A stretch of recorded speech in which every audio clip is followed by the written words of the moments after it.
uma alegria, pastor, primeiro estar aqui. Queria agradecer ao senhor pelo convite. E no dia 1º de setembro nós tivemos esse presente de poder lançar, de poder divulgar, né, ter o primeiro momento de divulgação dessas músicas dadas pelo próprio Deus, para que pudéssemos louvar e exaltar o seu nome. E aqui nós estamos, juntos, embora não nos conheçamos, mas o amor de Cristo nos une e nós estamos aqui, viemos aqui para louvar o nosso Deus. Ele é soberano. Viemos a esse lugar porque nós confiamos nele. Viemos nesse lugar porque sabemos que não precisamos nos preocupar, porque sempre podemos ter a certeza que no tempo certo o Senhor vai fazer na minha vida, na sua vida, nessa igreja, através dessa igreja, para a glória dele. Amém? Aleluia.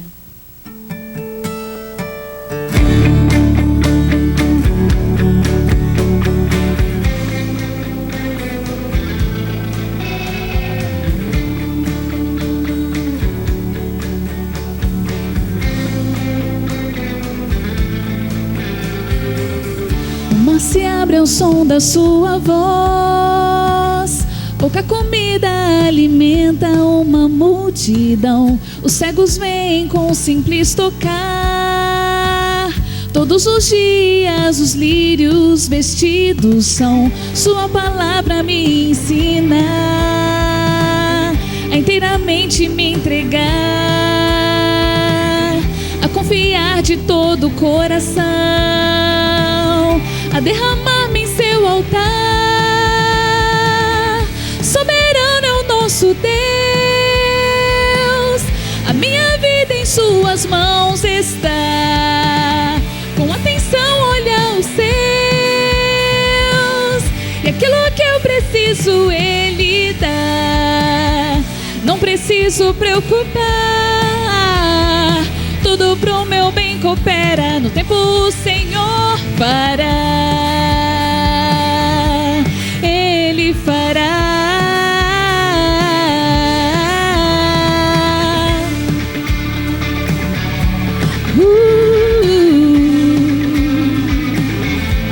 Ele fará.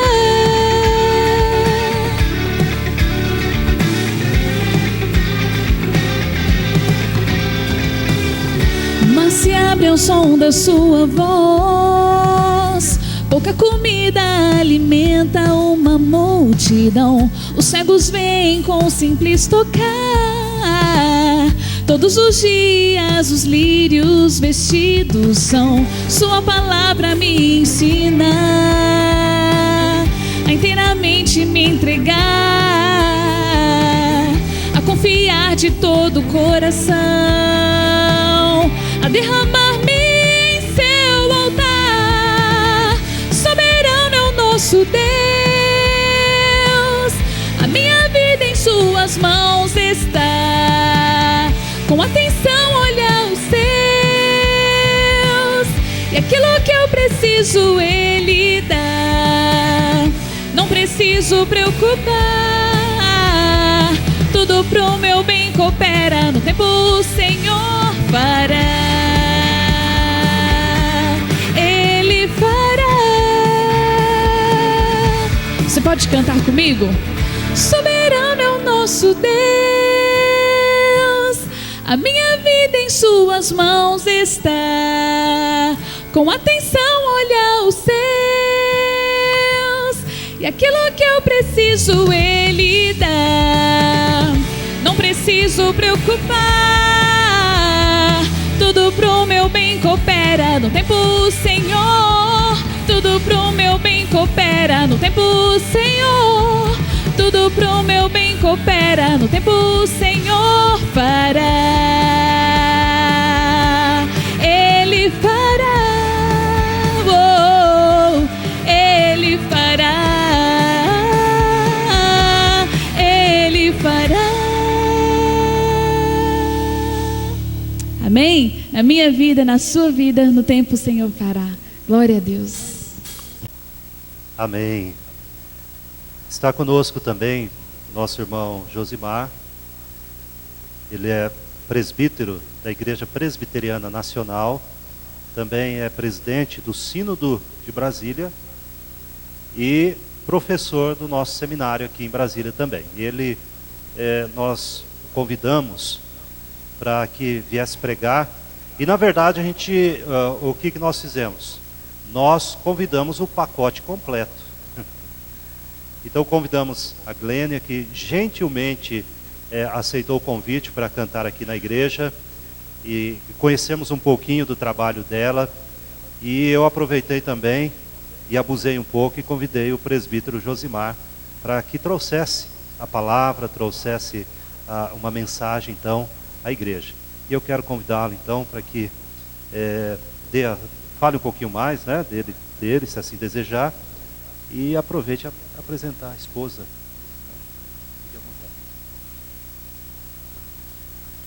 Boa noite, amados. Graça e paz da parte de nosso Senhor e Salvador Jesus Cristo. Amém?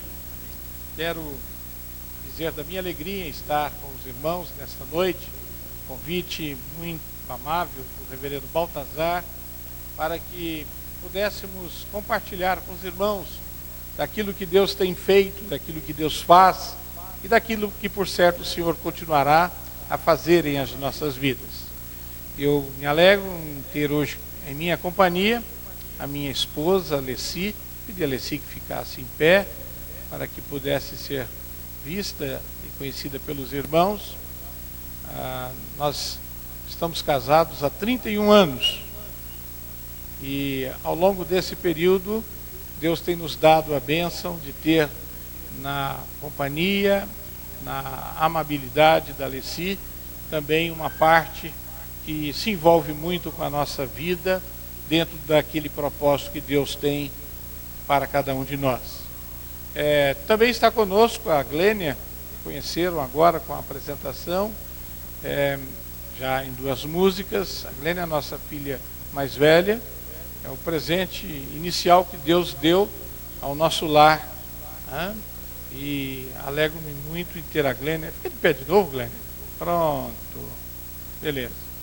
A Glênia é psicóloga clínica e tem se dedicado à música, tem se capacitado para poder servir ao Senhor através da música. E isto a gente entende e concebe como sendo uma bênção de Deus. E o seu CD, que os irmãos conhecerão à porta depois, é uma prova desta bondade e misericórdia do nosso Deus sobre a sua vida. Eu tenho também um filho mais novo, que ele não está aqui conosco, é o Abner Davi. O Abner também é envolvido com música na igreja e na parte de cordas, na parte de violão. E é interessante como Deus faz as coisas. O Abner, aproximadamente 5 anos atrás, não exercitava nada em termos de violão. Até que um dia ele pediu à mãe: olha, me matricule que eu quero aprender a tocar violão. E a mãe o matriculou, e 2 anos depois o professor disse: olha, não precisa vir mais não, porque o que eu tinha para te ensinar você já aprendeu, e agora eu já estou vendo que não tem nada de novo para lhe passar. E o Abner hoje desenvolve um trabalho de capacitação de crianças, de adolescentes, de jovens que estão como alunos dele se preparando também para poder servir ao Senhor. Eu quero dizer da minha alegria em sempre poder dizer que eu e a minha casa nós servimos ao Senhor.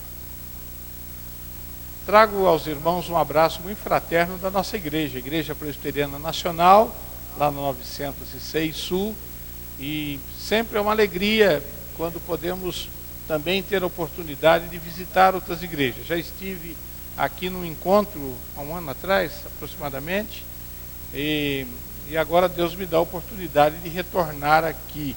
Agradeço a Deus por esse momento. Um abraço da nossa igreja a todos os irmãos. Também um abraço do nosso sínodo, Sínodo de Brasília, que é o concílio mais antigo que nós temos aqui em nossa cidade. Hoje nós já temos 3 sínodos em Brasília. O nosso sínodo, a despeito de ser um sínodo só, com 3 presbitérios, mas é um sínodo bem extenso, porque nós temos uma extensão territorial de aproximadamente 1.200 quilômetros em linha reta. nascemos aqui na região de Bonfinópolis de Minas, aqui no Noroeste Mineiro, atravessamos o estado de Minas, Distrito Federal, Goiás e encerramos com as igrejas lá no sudoeste do estado do Tocantins. De qualquer forma, quero dizer que Deus tem nos dado a oportunidade de servi-lo na dimensão da sua vontade através deste concílio. Uma vez feitas as apresentações, também os registros, eu quero convidar a atenção dos amados irmãos para a leitura que faremos do Sagrado Livro, a Palavra de Deus, no Evangelho de Lucas, no capítulo 5. Nós leremos os 11 primeiros versículos. Evangelho de Lucas, no capítulo 5, os versículos de 1 a 11. Quando nós lemos a Palavra de Deus, é Deus falando a nós. E quando Deus está a nos falar, é mistério que nós estejamos com toda a reverência, dispostos e disponíveis a ouvir a sua voz. Vamos colocar de pé uma vez mais, em reverência à Palavra do Senhor, e acompanharemos a leitura ora anunciada. Evangelho de Lucas, capítulo 5, versículos de 1 a 11, encontramos este registro. Aconteceu que, ao apertá-lo a multidão para ouvir a palavra de Deus, estava ele junto ao lago de Genezaré, e viu 2 barcos junto à praia do lago, mas os pescadores, havendo desembarcado, lavavam as redes. Entrando em um dos barcos, que era o de Simão, pediu-lhe que o afastasse um pouco da praia, e assentando-se, ensinava do barco as multidões. Quando acabou de falar, disse a Simão: faze-te ao largo e lançai as vossas redes para pescar. Respondeu-lhe Simão: mestre, havendo trabalhado toda a noite, nada apanhamos, mas sob a tua palavra lançarei as redes. Isto fazendo, apanharam grande quantidade de peixes, e rompiam-se-lhes as redes. Então fizeram sinais aos companheiros de outro barco, para que fossem ajudá-los. E foram e encheram ambos os barcos, a ponto de quase irem a pique. Vendo isso, Simão Pedro prostrou-se aos pés de Jesus, dizendo: Senhor, retira-te de mim, porque sou pecador. Pois à vista da pesca que fizeram, a admiração se apoderou dele e de todos os seus companheiros, bem como de Tiago e de João, filhos de Zebedeu, que eram seus sócios. Disse Jesus a Simão: não temas, doravante serás pescador de homens. E arrastando eles os barcos sobre a praia, deixando tudo, o seguir. Que o Senhor nos acrescente a sua palavra lida nesse momento para a nossa edificação. Oremos uma vez mais. Pai bendito, graças te damos, Senhor, pela oportunidade que nos conferes de estarmos na tua casa, de prestarmos um culto ao Pai do qual tu somente és digno, Senhor. E na beleza da tua santidade, Senhor, nós nos colocamos nesse momento, desejosos, ó Pai, de recebermos de ti o recado que tu tens, por certo, reservado aos nossos corações. Para tanto, Senhor, toca os nossos lábios com a brasa viva do teu santo altar, colocando, ó Pai, aos mesmos, Senhor, aquela mensagem quente, aquela mensagem de poder, aquela mensagem que os nossos corações estão sedentos por ela. Esconde-nos, ó Pai, atrás da tua cruz, e permita, Senhor, que a fluência da tua mensagem se faça com toda a fidelidade quanto necessário se faz. É a oração que te fazemos em nome e pelo amor do teu Filho Jesus. Amém. Podemos assentar, amados.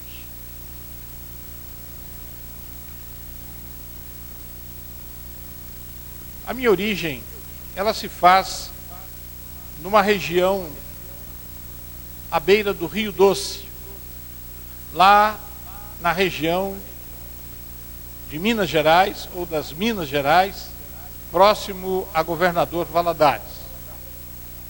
E ainda tenho na minha memória, no período em que estava concluindo o meu curso superior, tive uma oportunidade de dirigir-me da cidade onde nasci, a cidade de Conselheiro Pena, para a cidade próxima, chamada Mantena.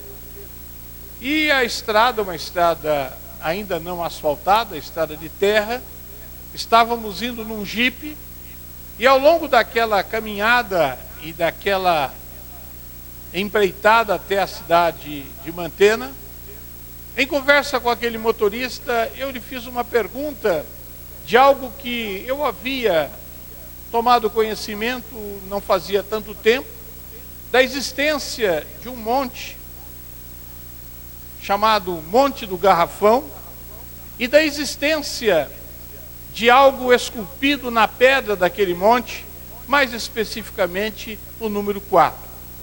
E perguntei àquele motorista: olha, é verdade que existe nessa estrada um monte chamado Garrafão, e nesse monte tem esculpido na pedra o número 4? Ele disse: não é só verdade, mas nós vamos passar por ele. Nós vamos passar na frente dele. Você quer ver? Na hora que eu estiver chegando próximo, eu vou parar e vou lhe mostrar, porque passando por essa estrada, você não pode deixar de ver esse fato tão pitoresco e conhecido por muita gente nesta região. Já depois de termos andado algumas horas, ele para o jipe e me disse: olha, lá no fundo, aquele monte que você está vendo é o Monte do Garrafão. E nele você tem lá esculpido o número 4. Mas você vai precisar agora de ter aqui alguma linha de ação para você poder vê-lo, porque ele é quase invisível para todos que por aqui passam. A primeira coisa que ele terminou me mostrando que seria uma boa alternativa era de utilizar o ponto mais alto de um mourão daquela cerca. Ele disse: olha, abaixa um pouquinho e olha aqui na direção desse mourão, olha lá para aquele monte que você vai ver, olha, lá está o número 4. E eu fiz tal como ele me mandou, agachei um pouquinho, olhei, fitei, cheguei à conclusão de que nada estava vendo. Ele disse: olha, vamos fazer o seguinte, eu vou pegar uma vara, você sobe aqui no estribo do jipe, e do estribo do jipe você vai observar ao longo da vara que ela vai estar apontando para esse número 4. Subi no estribo do jipe, ele me deu aquela vara, as mãos, e eu comecei a olhar, e não estava vendo nada mais daquilo que ele havia me dito que eu poderia ver. Ele disse: não, fique tranquilo, porque nós vamos ficar aqui o tempo que for necessário, mas você não pode sair daqui sem ver esse fato, porque ele é muito pitoresco. Vamos inverter agora. Você agora vai fazer o seguinte: nós vamos ficar agachados e vamos olhar como se estivéssemos olhando para cima, sempre naquela direção, e nós haveremos de ver, e você verá o número 4. Fiz tal como ele havia dito, e nada de ver aquele número 4. O dia já estava começando a entardecer, e já estava começando a escurecer. E eu disse para ele: olha, senhor Jorge, eu acho que era preferível nós pararmos por aqui, porque eu não estou conseguindo ver, e a viagem nós ainda temos alguns quilômetros pela frente. Vamos embora, numa outra oportunidade nós veremos. Ele virou para mim e disse assim: olha, tem 20 anos que eu passo por aqui e tento ver esse número 4 que diz existir nessa pedra, e até hoje eu também não consegui ver. Meus amados, na vida presente, muitas vezes nós somos levados a contemplar alguns desafios que muitas vezes eles ultrapassam os limites da nossa própria imaginação e da nossa própria capacidade perceptiva diante da qual nós nos encontramos. O texto que lemos nos traz por epígrafe a pesca maravilhosa. E nós estamos diante de um registro cujo condicionante é utilizado por Lucas para nos trazer, através desse importante registro, também uma grande oportunidade de contemplarmos os maravilhosos feitos do nosso próprio Pai. Alguns sustentam que aquele momento vivencial daqueles homens estaria como que acoplado ao aparecimento de Jesus após a sua ressurreição. E para tanto aquele fato, aquele momento, aquela circunstância todos os fatores que envolvem aquela própria proposição, terminam por trazer, terminam por oferecer algo totalmente diferenciado para a própria contemplação. Esse cenário diante do qual se posiciona tal fato, dentro do registro descrito por Lucas como Lago de Genezaré, traz-nos não apenas uma oportuna condição de bem concebermos os elevados propósitos de Deus para com a vida humana, mas nos leva também a considerar que dentro desses propósitos elevados de Deus para com a vida humana, algo surpreendente, algo de grande motivação, por certo, haveria de trazer e fazer a grande diferença na vida daqueles homens. O registro geográfico, caracterizado por aquela região, tem algumas peculiaridades e uma certa notoriedade, porque quando se fala no Lago de Genezaré, o formato diante do qual ele se apresenta, possivelmente é de um retângulo irregular, considerando que ele media de 20 quilômetros por 12 quilômetros, dando uma ideia mais ou menos de uma figura geométrica não muito bem estruturada, se nós fôssemos pensar dentro da sua natureza mais efetiva de ser. E aquela posição, a posição em que ele se encontrava, estava exatamente abaixo do nível do mar. E a despeito daquelas ocorrências, daqueles fatos, daquele ato circunstancial, o registro diante do qual Lucas bem se posiciona, nos confere a oportunidade de um direcionamento para algo surpreendente na vida daqueles homens. No contexto humano, meus amados, nós estamos diante de uma confluência. E esta confluência, ela está sendo estabelecida entre o desânimo gerado pelo insucesso de uma pesca noturna. O texto nos fala que esses homens, havendo lançado as redes toda noite, nada apanharam. E poderemos mesmo considerar que aquele momento de exaustão talvez estivesse tomando conta de todos eles, exatamente em função do insucesso daquela pesca noturna. Mas, antes de deixarem tudo, eles tinham ainda algo a desenvolver. E nesse algo a desenvolver estava exatamente a necessidade de cuidar do próprio instrumental da pesca, ou seja, a lavagem das redes, para que nas futuras empreitadas pudesse estas redes serem utilizadas e, quem sabe, o insucesso daquela pesca daquela noite pudesse transformar em um sucesso. Mas o interessante é observar que tudo isso termina sendo secundário dentro do propósito desse cenário, porque o propósito primordial está exatamente diante da presença de Jesus naquela região. A passagem de Jesus e o momento em que ele vai falar às multidões.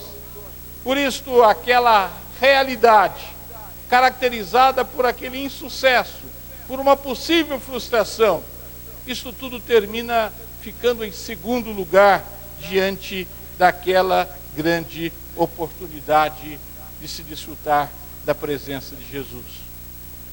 E é interessante, amados, que para facilitar o alcance da multidão, Jesus utiliza de um barco.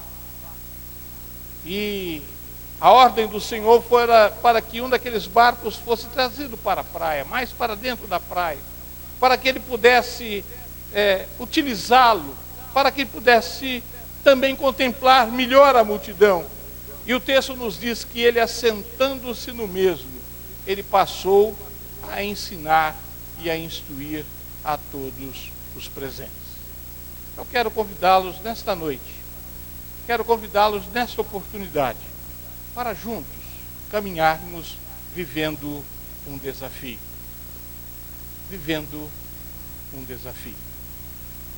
Quando nós pensamos nos atos contingenciais da vida humana, vamos observar que nesses atos nós poderemos ter situações das mais diferentes, ou dos mais diferentes matizes. E é interessante nós considerarmos que, a despeito desse algo, ou desse fato diferenciado, e dentro desse fato diferenciado, Deus demonstra de forma clara e inequívoca, não apenas a sua vontade para com o nosso próprio ser, mas diante da sua benfazeja vontade, o seu maravilhoso propósito para a vida de cada um de nós. Mas como então podemos pensar em estarmos vivendo um desafio? Primeiramente, vamos pensar que a angústia, ela é capaz de se transformar em esperança. O texto que lemos nos versículos 4 e 5, o texto nos diz que quando acabou de falar, disse a Simão: faze-te ao largo e lançai as vossas redes para pescar. Respondeu-lhe Simão: mestre, havendo trabalhado toda a noite, nada apanhamos, mas sob a tua palavra lançarei as redes. Os ensinamentos diante dos quais o Senhor havia direcionado para aquela multidão estava agora sendo concentrado e direcionado para aqueles homens ligados à pesca.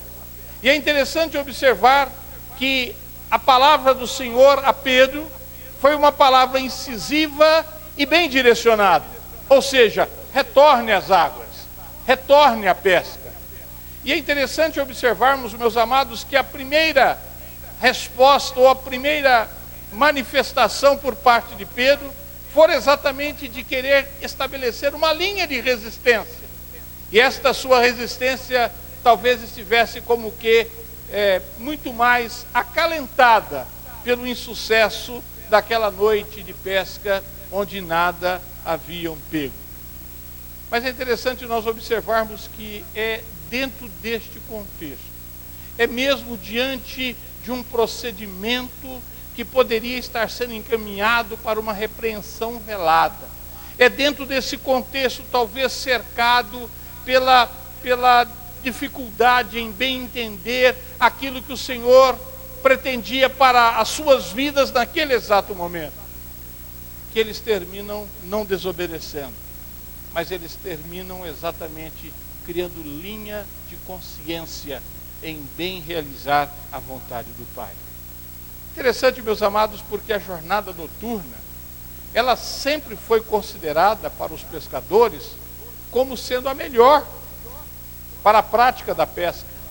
E naquele exato momento, o dia já havia nascido, o sol estava quente, e a manhã estava trazendo consigo toda a suntuosidade de um novo dia, e o Senhor está direcionando aqueles homens para a pesca, não à noite, mas naquele exato momento.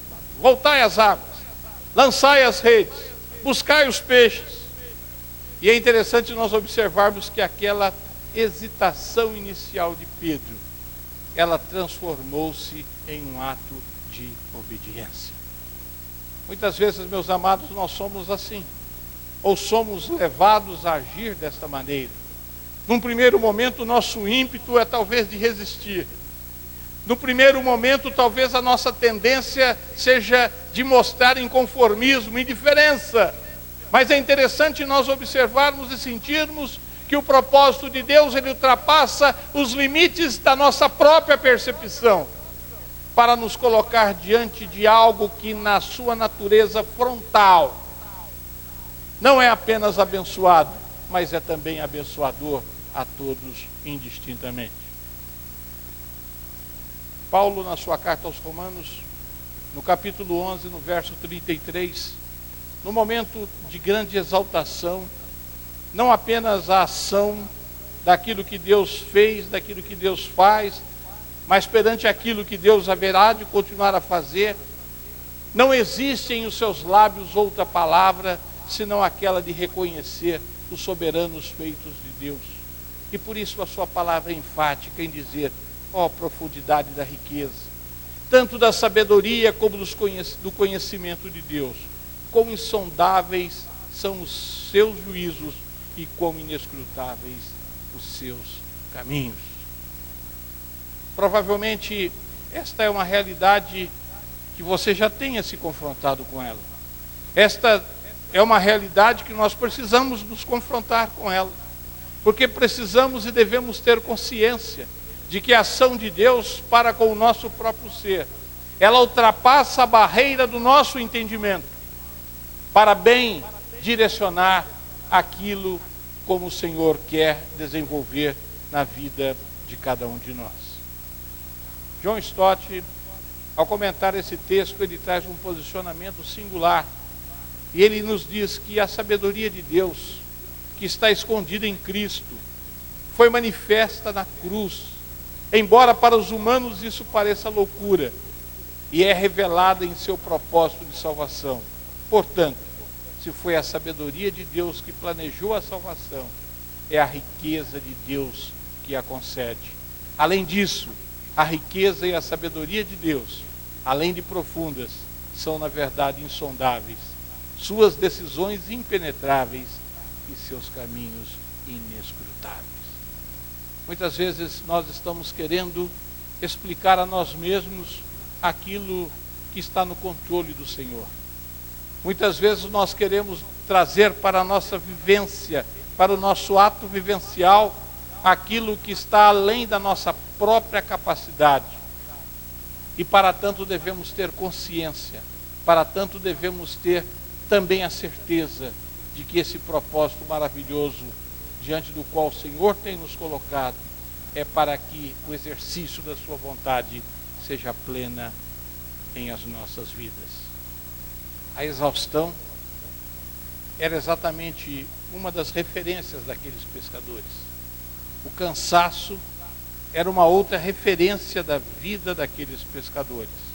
Mas é interessante nós observarmos como que aquela exaustão, como aquele cansaço, puderam ser transformados, remodelados, modificados, de tal maneira que aquele momento se tornasse circunstancialmente um momento singular, um momento diferenciado para a vida daqueles homens. É a esperança que passou a ser uma nova proposta.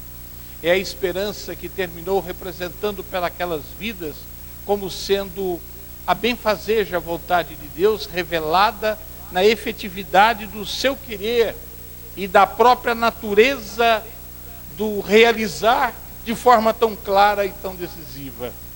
É para isto que nós devemos ter a nossa sintonia, o nosso olhar direcionado, como que buscando esse grande desafio diante do qual o Senhor nos coloca. Mas, quando pensamos em estarmos vivendo um desafio, além da angústia que pode se transformar em esperança, há também uma segunda referência, que é a esperança que estabelece o confronto com uma nova realidade. Vejam lá os versículos 6 e 7, e o registro nos diz que, isto fazendo, apanharam grande quantidade de peixes, e rompiam-se-lhes as redes. Então fizeram sinais aos companheiros do outro barco, para que fossem ajudá-los. E foram, e encheram ambos os barcos, ao ponto de quase irem a pique.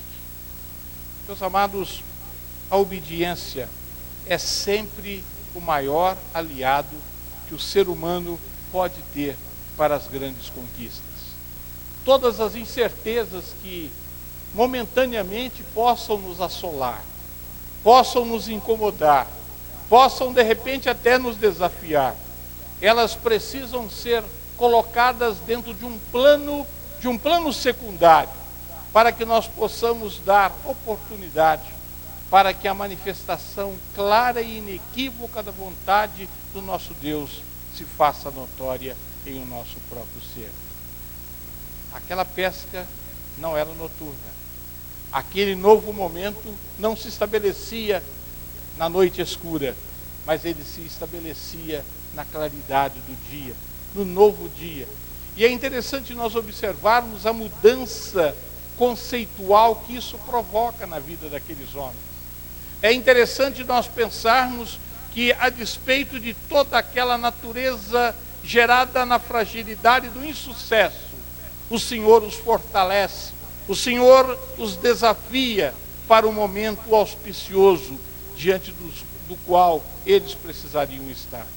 Por isso, meus amados, o resultado obtido com a pesca, ela excedeu a todas as expectativas. E é interessante como o texto mesmo nos diz que, já tendo um barco sendo ocupado com o que haviam apanhado naquele momento, houve necessidade de que chamassem um outro barco, porque aquele estava quase para ir a pique, estava quase para afundar-se.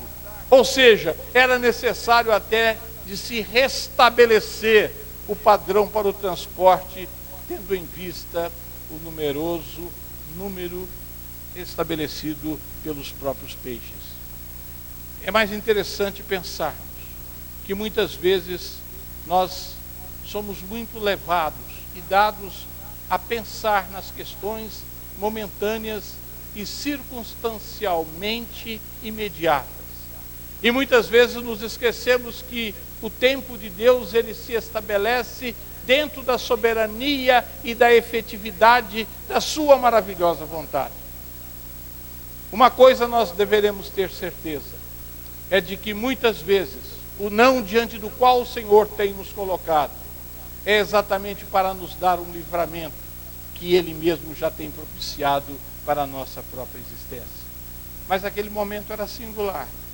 E aquele momento era singular e por isso o Senhor os estava direcionando novamente às águas. E eles indo às águas, lançando as redes, os peixes vieram e o barco se encheu e estava quase a ponto de ir a pique, porque era de grande quantidade. Ou seja, uma pesca de tamanha grandeza. No Evangelho de João, no capítulo 10, do verso 10, um texto não apenas enfático, mas desafiador a todos nós. Quando o próprio registro nos diz que o ladrão vem somente para roubar, matar e destruir, mas eu vim para que vós tenham vida e a tenhais em abundância. Esta deve ser a visão diante da qual a vida cristã precisa estar sendo norteada. É dentro desse cenário maravilhoso, diante do qual o Senhor tem nos propiciado, que nós deveremos estar contemplando as maravilhas de suas mãos, dentro de um ato de extrema consciência, de que esse propósito pelo qual o Senhor tem nos encaminhado, é um propósito maravilhoso, que ultrapassa aos limites do nosso próprio entendimento. Frederick Bruce, ao comentar esse texto de João 10:10, ele nos diz que as intenções de um ladrão diante das ovelhas são inteiramente más. Os planos do bom pastor são totalmente bons. Ele deseja e providencia o bem-estar das ovelhas. Ele não se contenta com que elas tenham uma existência de privações e miséria. Ele quer que elas vivam plenamente a sua vida, tenham bastante pasto bom e gozem de boa saúde. O texto que lemos não fala sobre o número de peixes resultante dessa pesca maravilhosa. Ele apenas nos registra que é um número considerável, ao ponto de estarem quase rompendo-se as redes e quase com possibilidade de afundar um barco. E para tanto era necessário de mais gente para poder ajudar a transportar. Aos olhos humanos, o resultado da pesca era anormal. Era alguma coisa que ultrapassava a barreira daquilo que poderia ser até considerada como viável. Mas é interessante nós observarmos que é dentro desse contraste, é dentro desta confluência do sucesso com o insucesso, do natural com o não natural, que a benfazeja mão do nosso Deus se faz presente e efetiva na vida do seu próprio povo.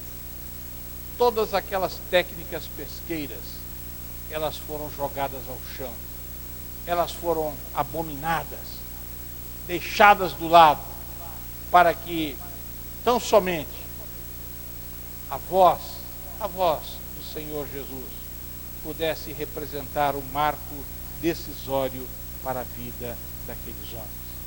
Mas vamos findar, amados, porque o tempo corre e com ele nós voamos, e vamos considerar também que poderemos viver um desafio, dando a oportunidade para que a angústia se transforme em esperança, tendo a consciência de que a esperança, ela poderá estar em confronto com uma nova realidade, mas também é possível de vivenciarmos este desafio dentro da grande perspectiva desta realidade que encaminha para uma decisão.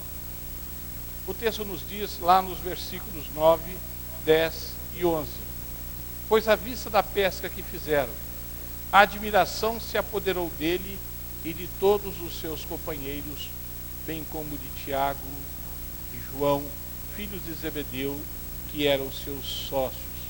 Disse Jesus a Simão: não temas, doravante serás pescador de homens. E arrastando eles os barcos sobre a praia, deixando tudo, o seguiram. O resultado daquela pesca trouxe uma reversão diante dos projetos que até então estavam sendo acalentados na vida daqueles pescadores.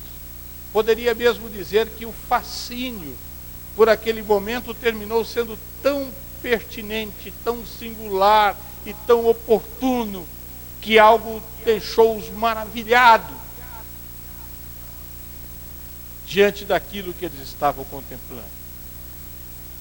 Aquele momento era um momento de euforia, e esta euforia, ela se fazia exatamente dentro de um contraste do que representou a noite e do que estava representando o novo dia. Daquilo que a noite não pôde lhes oferecer de oportuno, mas que a claridade do dia trazia como sendo oportuno para a existência daqueles pescadores. Para o evangelista Lucas, a admiração tomou conta de todos em face do que havia ocorrido. Isto é possível, meus amados, de considerarmos que esta evidência diante dos fatos, não apenas presenciados, mas vivenciados por todos aqueles pescadores, terminou por permitir que uma nova identidade, que um novo contexto pudesse agora estar abraçando a cada uma daquelas vidas diante do propósito maravilhoso do nosso Pai.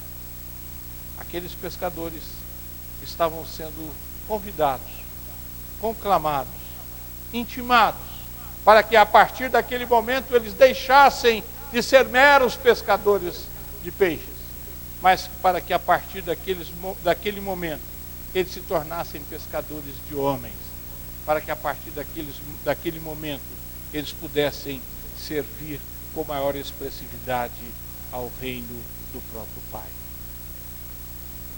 Na carta aos Filipenses, no capítulo 3, no verso 13 e 14, um registro que deve não apenas nos desafiar, mas deve nos colocar em linha também de reflexão, nos diz: irmãos, quanto a mim não julgo havê-lo alcançado, mas uma coisa faço, esquecendo-me das coisas que para trás fico, e avançando para as que diante de mim estão, prossigo para o alvo, para o prêmio da soberana vocação de Deus em Cristo Jesus.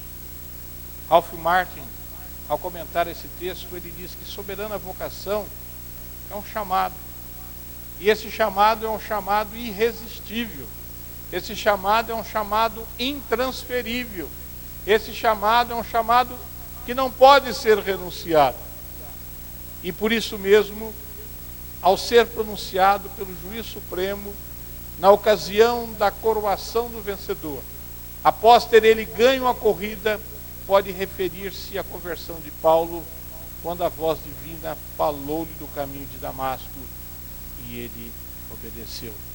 Contudo, é difícil relacionar isso à noção de um prêmio que pertence mais ao encerramento feliz de uma raça do que ao seu próprio começo. Como ficou esse cenário? como ficou exatamente tudo quanto estava ali sendo caracterizado às margens do lago de Genezaré. E é interessante observarmos, amados, que 3 marcantes ações, elas começaram a partir daquele momento, a desencadear alguns encaminhamentos em vidas humanas, de tal forma em que algo de esplêndido terminou por alcançar aquelas vidas.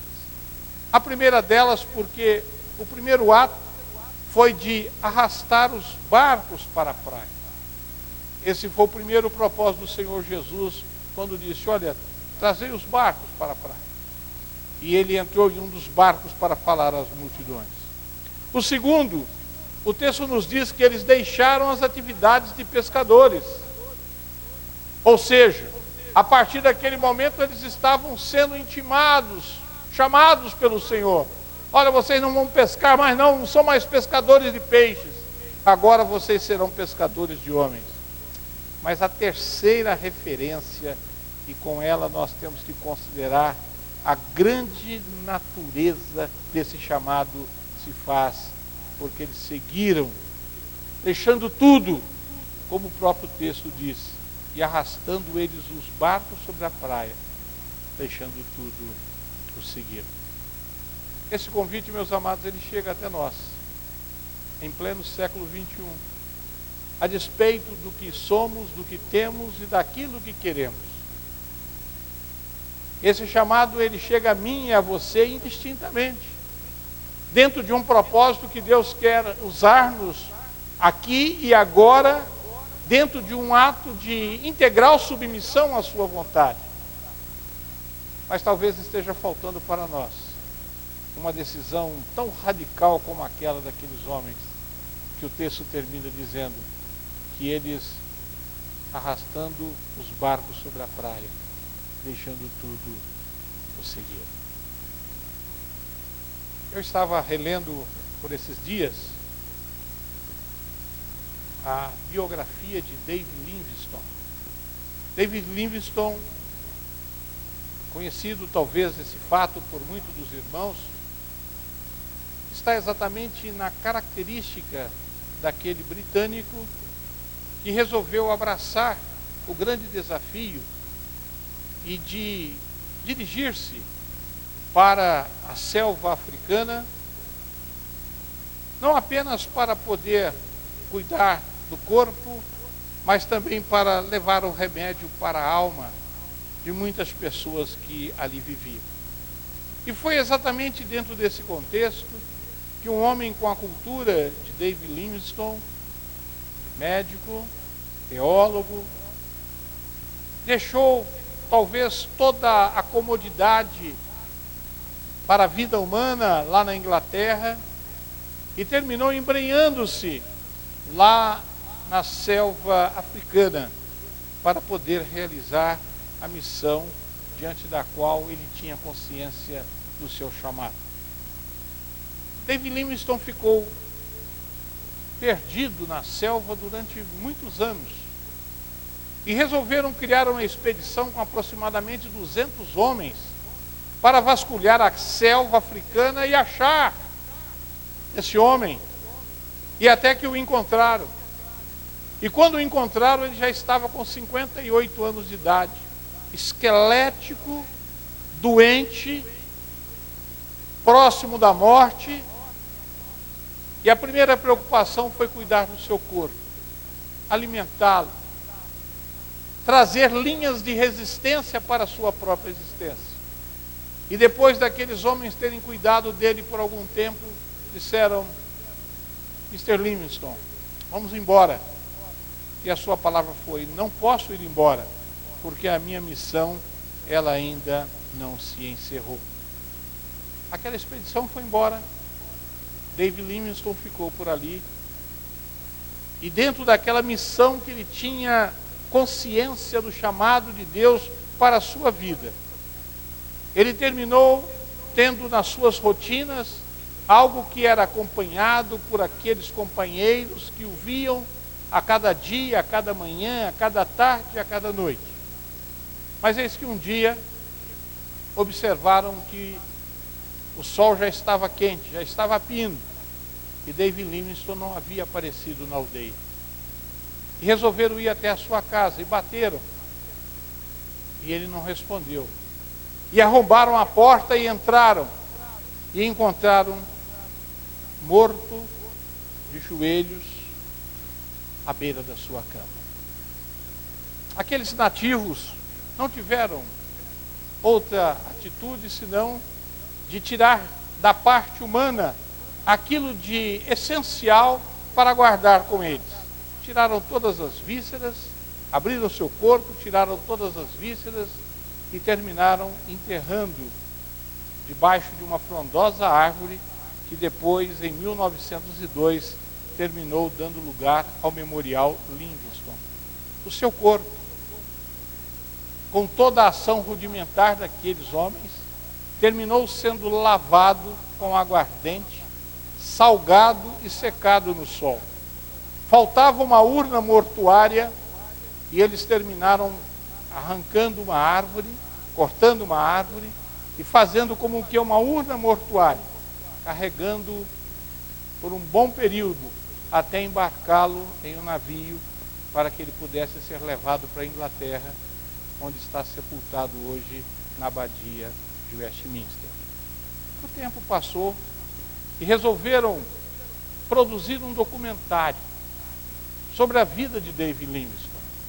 E quando foram produzir esse documentário, a equipe cinematográfica que estava trabalhando, ela começou a entrar em parafusos, quando começou a ver que a vida daquele homem, que tinha tudo para viver lá, dentro da mais elevada linha de padrão social, teve o inverso, qual seja viver na selva entre os nativos.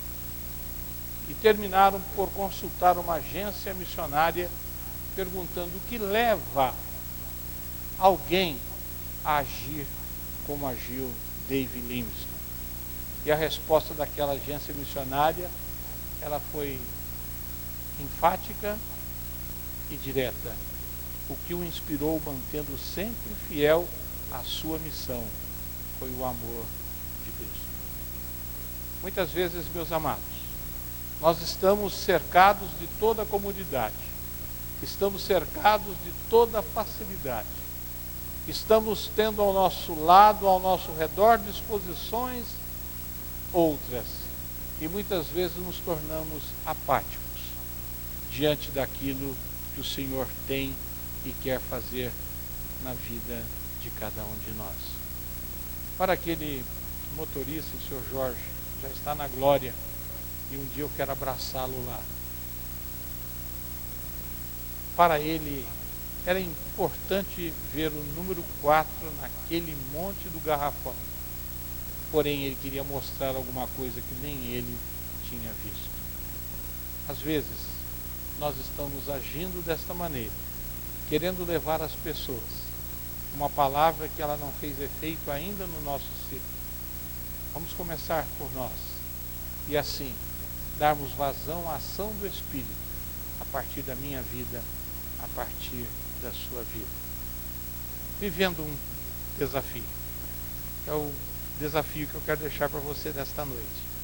Para que, tal como aqueles homens que haviam lançado a rede ou as redes a noite toda e nada apanharam, eles terminaram tendo uma atitude decisiva e deliberada, deixando eles, os barcos sobre a praia, deixando tudo, o seguir.